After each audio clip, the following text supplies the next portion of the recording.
Azvina kumira zvakanaka, right? Ndakazvitaura ini ndakati pana vakanyatsororoa mushimushi kana vakatirwa planika inobuda Pfuti inozivikanwa kuti ikaenda kupi, right? Panapa ndiri kutambira nyaya yepfuti yanga iri kushayikwa yaBellarmine Chatunga Mugabe necousin yake Tobias Tamirepi Matonhodze uyu. Unozodei unosvika pachikamu chekuzorora ndakati azviita vakomana vane chikwambo here mushonga here chii wekuti iwe masi dhaivha vanosvika vodhaivhira mupuwi mamera votsvaga pasi pese voshaya vobva vatouya votombodrena mvura yacho yese iri mupuwi yosara iri dry pongoramba pachingonzi haisi kuoneka chete yaenda kupi. Aiwa ndakazvitaura ndakati aiwa pane zvakatoitika but vanhu havasi willing kuda kuti vateze vachizvitaura. Manje manerana iko zvino guys ndiri kutambira nyaya pari kunzi zvoni the late former Zimbabwean president Robert Mugabe's son Bellarmine Chatunga and his cousin Tobias Matonhodze, often referred to in reports as Tobias Mugabe Matonhodze, are in dilemma over the incidents involving the shooting of gardener Sipho Mahlangu on February 19 on their Sanders luxury home, not Hyde Park, is widely reported by media. The address is 37 Killen Road, Sanders, Centron, Johannesburg, which is stalling their plea bargaining for freedom. The mystery of a missing firearm, the gun, was taken away from the scene of the crime by their friends, whose names have since been revealed to the newsworks on condition of anonymity. The guy was whisked away and taken out of the country soon after the shooting incident. Chatunga, the youngest son of Mugabe and Matonhodze, were arrested in Johannesburg on February 19 for the various attacks. The two faced serious charges following the incident where the 23-year-old Mahlangu was shot in the back in Central while trying to flee his assailants. While they have entered guilty plea to various charges, a central dilemma and political tensions remain regarding the weapon used in the shooting. On 17 April, the court accepted guilty pleas from both of them. Matonhodze, apparently covering for Chatunga, pleaded guilty to attempted murder, defeating the ends of justice, and illegal possession of ammunition. Mugabe pleaded guilty to pointing a firearm and violating immigration laws. The two also pleaded guilty to being illegal immigrants in South Africa. Their legal team has pushed for non-custodian sentences such as fines or suspended sentences following by voluntary deportation. The state's investigating officer has accused the pair of failing to cooperate in locating the illegal firearm used in the shooting. For the accused, revealing the gun's location might secure a more favorable plea deal, but it could also expose broader and damning illegal activities or evidence accompanying, potentially opening a paradox box of further criminal liabilities. Prosecutors and the investigating officer, Lieutenant Colonel Raji Ramuchunda, have noted that the accused show no remorse by refusing to point out the weapon, which remains a key piece of missing evidence. The case has been marked by multiple delays as the state and the defense struggled to finalize a plea agreement. The Alexandra Regional Court has officially accepted the guilty plea. The matter was postponed to 24 April. This delay is intended to allow the court to verify that the victim Mahlangu has been financially compensated as claimed by the defense, and the accused a final opportunity to disclose the whereabouts of the missing firearm. Ultimately, the choice of remain silent about the gun may protect them from further immediate revelations, but leaves them facing harsher scrutiny from the court, which is weighing their lack of cooperation against their requests for mercy. Pakatshuka baba pakaipa. Asi ndo pane nyaya pano izvezvi.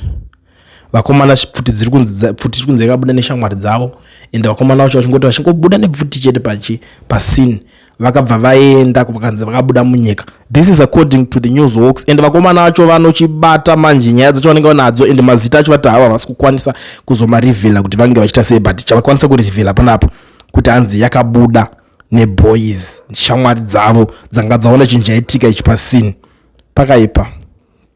Now ndiri kuona kune vanhu vari kutaurawo vari kukomenda on something pane nyaya iyoyi.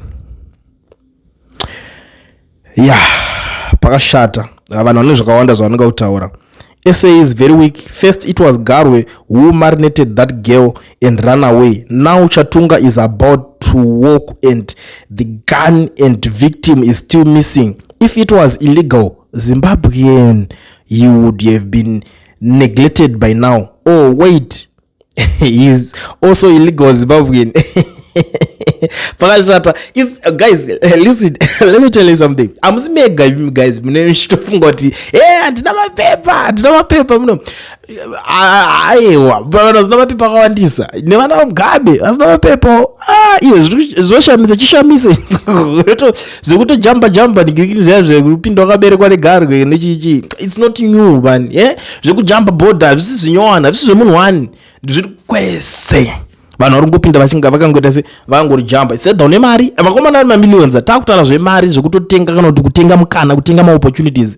Ungamira pavari vakuverenga mari vane mari isingatauriki, but vakasvika pakutongojamba mitemo yacho ichitongeta se ichitongeta iri kuita. Vapindawo mukati imomo obviously vanenge vane maskillful avo vanenge vachirowa. Hapana pekuti unozosvika kauchirowa door to door operation dzamunorowerwa imimi, and even kwavanofambira kwacho ndiana angadodingira chero akatonza aonekwa iko kwacho anongoti andaisiya padheni. Ngombozvifunge kuti akapinda akajamba mwana waningika uruda, and even paanenge achitofamba pacho anenge achitone security. Saka ungasvika umboti tiri kuita operation yedu security chimbobva ipapo unonzi iwe wokutokanganisa mwana waningiriki wega zvinongokuremera. So and the other thing futi chinobva chatoitika kaiwowo wacho unonga kutobvunza kuti uda mari usati nonotse neumwe rinenge tori paside zvasara kumba shamwari unoda mari usati nonotse, something like that zvinobva zvangoitika. But ndikuona futi umwe ari kubuda ari kuti for the sake of Robert Gabriel Mugabe and what he and his party did for the African continent, his boys should enjoy immunity from Cape to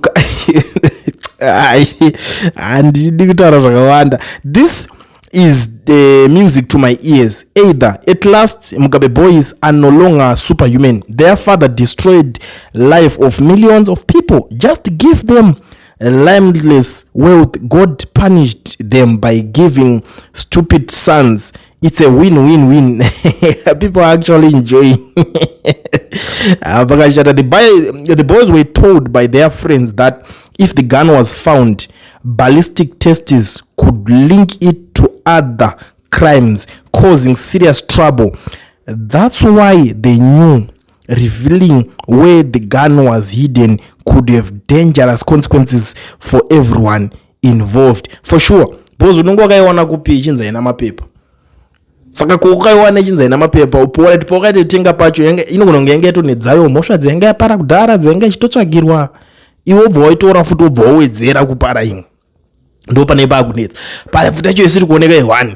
Uyo ari kunzi ari kupointa firearm. Ndambonzwa umwe achikomenta hanzi yakapointwa nauyo it was a toy gun.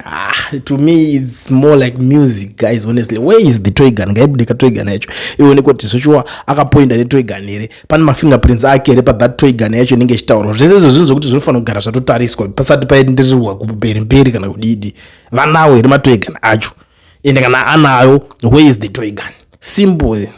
Simple and straightforward. Kwete kuti munongoti ayo yake yanga nebozi uyu ari kubvuma ndiri matonho dzeguy ndiye ari kupinda chinomirira munhu kuti aiwa inini ndini ndakapfura munhu, but yes ndini ndakadaiso but zvese ndini kana zvese zviri uyu ari kungoti akangopoinda chete nekuti tusasa tumhosva toke tongoti inini handingori munyika zvisiri pamutemo asi nekungopoindawo kwandakaita, but it was a toy gun. To me it doesn't make sense. Saka nyaya yake iwani chete kapa, but munhu akakwadzwa ende munhu wacho haachazivi kuti akakwadzwa nani, ndio imwe nyaya yakuitika. But anyways regedza tione, toda kunzwa because nyaya yacho haisi kuperera panapa, ndingazoirebesa munogona kuvarerwa toda kuti ndidzoke ndichitaura. But for now regedza ndishandise mukana wokuzivisa every Zimbabwean ari kudawo kuregisterwa company South Africa nekuvhurwa FNB business account asina work permit kana study permit. Pane company inonzi education research, basa rayo ndiroro, vanhu avari professional vanogoregistera company vokuvhurira FNB business account uri kwauri ikoko baba, ivo vari kwavari, haumbonide kutravel uchifamba uchiti ndokuzotsvaga kuti maoffices avo ari pai ayewa kani, ivo pavari everywhere. Office yavo nationwide baba, kwese kwese kwawangosvika office yavo. Saka iwewe chionduta nje kuti namba dziri paflyers ndo office yavo hombe yekutanga iyoyo, haunide uzombonofamba kuenda kuma main offices unless uri munhu wokuti pamwe unogara kuside ikoko it's okay, vanogona kuti svikako paoffice. But the good thing is handisimbise zvinhu zvakadhakwa, ende munhu makazotostarisa it's been a while ndichigara ndichiudza vanhu vakawanda vari kupupura kuti takabatsirwa takaitirwa zvinhu zvakanaka nethis company inonzi education research. Saka ndiri kuti kana uchida kuregisterwa company ubva uvhurwa FNB business account, this is the right time and this is the right people. Very professional, very reliable, very affordable. Havasi vanhu kuti vanokuita zvokuti kana vari kukuchaja zvokuti vada kungobva watopfumira ipapa. Mari yona iyoyo inova reasonable, uri kutotyirako kure. Gara wavabata vakubatsire vakuitire.